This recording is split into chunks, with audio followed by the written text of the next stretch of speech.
Assalamualaikum warahmatullahi wabarakatuh. Salam dan bahagia. Perkenalkan, nama saya Ongki Helmi Dinata, NIM 2018-008-361. Dalam dunia perkuliahan ini tentunya saya mempunyai visi dan misi. Visi saya menjadi mahasiswa yang aktif, kreatif, produktif, serta menjadi lulusan terbaik dengan ilmu yang bisa dimanfaatkan di dunia pekerjaan atau dunia sehari-hari. Misi saya adalah lebih banyak belajar tentang hal baru dan juga memperluas jaringan atau relasi.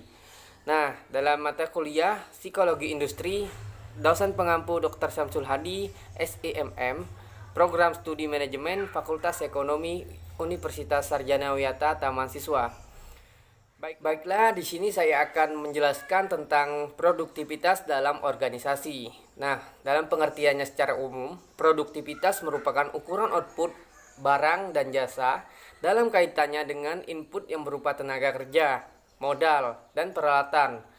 Sedang output antara lain kualitas, keuntungan, pangsa pasar, kegagalan, dan lain-lain. Menurut Calcio 2006. Apabila produktivitas meningkat atau perusahaan dapat membayar karyawannya lebih tinggi tanpa menyebabkan inflasi dan juga semakin produktif suatu organisasi, maka semakin baik daya saingnya karena biaya unitnya lebih rendah. Nah, yang dimaksudkan di sini sendiri untuk meningkatkan produktivitas bukanlah tentang bekerja lebih keras atau working harder, tetapi yang dibutuhkan adalah bekerja lebih cerdas atau working smarter. Kemudian di sini suatu perusahaan atau organisasi harus bisa memanfaatkan sumber daya yang ada secara efektif. Jika semakin besar produktivitas yang dihasilkan, maka semakin baik juga pemanfaatan sumber daya yang ada atau yang dimiliki suatu organisasi atau perusahaan. Nah, kemudian dalam produktivitas ada beberapa seperti pekerja pengetahuan dan penetapan tujuan atau sasaran sebagai sarana ampuh meningkatkan aktivitas. Nah, di sini saya jelaskan produktivitas pekerja pengetahuan. Nah, sistem ekonomi dimulai sejak tahun 1990-an yang ketika itu kecenderungan bisnis mulai bergeser dari industri manufaktur ke pelayanan atau ekonomi jasa, dan pada perkembangan era ekonomi berbasis pengetahuan. Nah, basis kekuatan ekonomi dan kekayaan berubah secara pesat pada saat itu. Nah, kemudian pengetahuan dan pekerja adalah kunci produktivitas. Nah, kenapa? Karena pengetahuan adalah sumber daya tingkat tinggi. Nah, dan pekerja sendiri adalah mahal.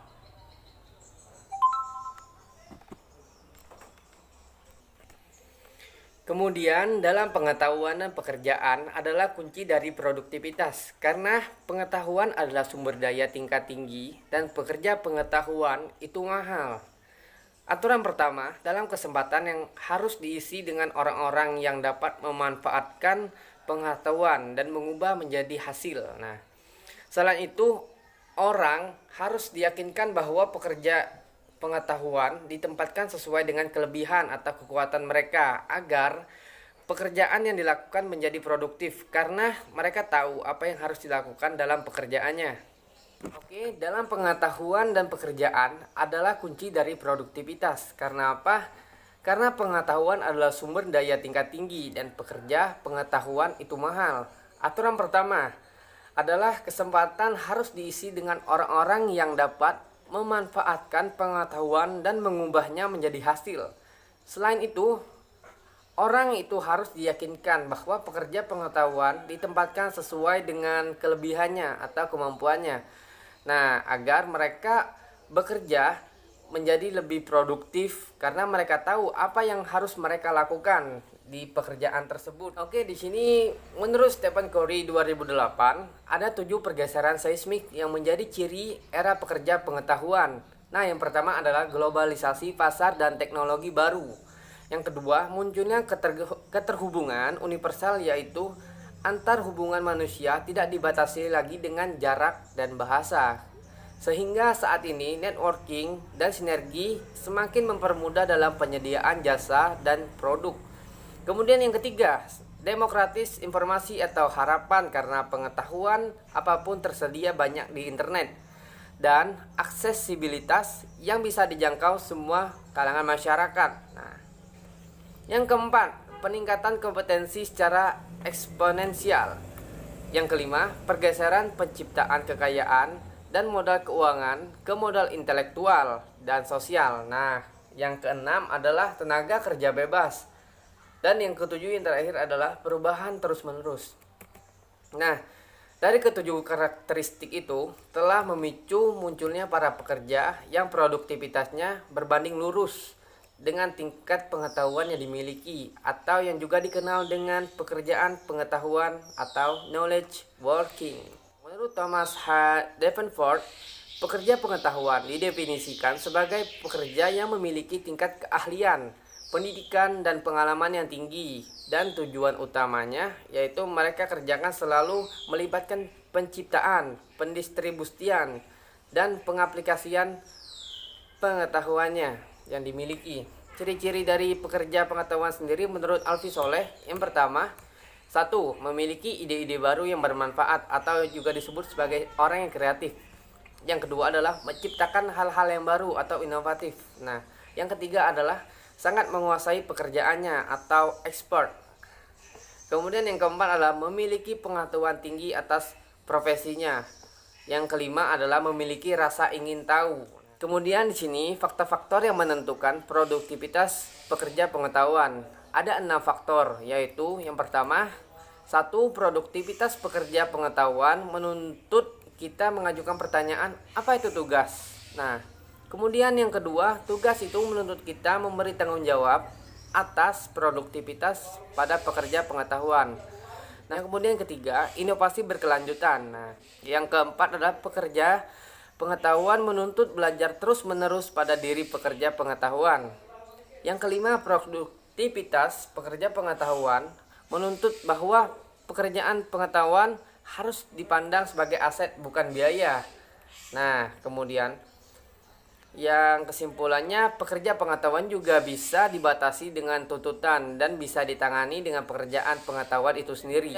Tuntutannya seperti tanggung jawab, inovasi, dan pembelajaran atau pengajaran yang berkelanjutan. Nah, agar pekerja sendiri dapat bekerja secara produktif, mereka harus dikelola dengan mengimplementasikan 7 kebijakan. Nah, 7 kebijakannya sendiri, yang pertama adalah respect atau rasa hormat. Yang kemudian yang kedua adalah responsibility, resource. Nah, tanggung jawab dan sumber-sumbernya. Yang ketiga adalah risk taking atau pengambilan resiko. Yang keempat adalah reward dan recognition atau penghargaan dan pengakuan. Yang kelima, relationship atau hubungan. Yang keenam adalah role modeling atau model atau teladan bagi orang lain atau siapapun ya. Yang ketujuh adalah renewal atau pembaruan. Nah, penetapan sasaran atau tujuan. Jika dirancang dan diterapkan dengan tepat, sasaran dan tujuan merupakan sarana yang sangat ampuh untuk meningkatkan produktivitas dengan mengidentifikasikan apa yang penting. Sasaran membantu memfokuskan perhatian dengan energi. Nah, ini menurut Stephen R. Balak 2004.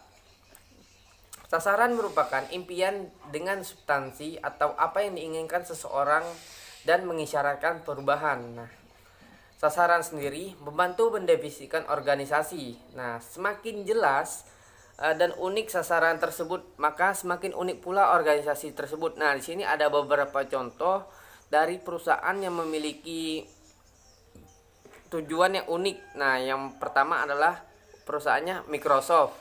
Yang kedua Apple. Yang ketiga Google. Dan yang keempat ini IBM. Nah, dan masih banyak lagi yang lainnya. Nah, itu deretan perusahaan yang besar yang diawali dengan tujuan yang unik dan menantang. Nah, kemudian sasaran sendiri juga meningkatkan efektivitas diri atau keyakinan bahwa kita mampu mengendalikan lingkungan sekitar kita. Nah, semakin banyak tujuan yang akan kita gapai, maka semakin tumbuh juga rasa pengendalian dari diri dari kita. Nah, kemudian semakin besar rasa pengendalian tersebut, maka semakin ingin kita berusaha untuk menggapai tujuan kita. Nah, cukup sekian pembahasan dari saya tentang produktivitas dalam organisasi. Semoga ilmu tersebut bermanfaat bagi teman-teman semua. Saya ucapkan sekian dan terima kasih. Salam dan bahagia.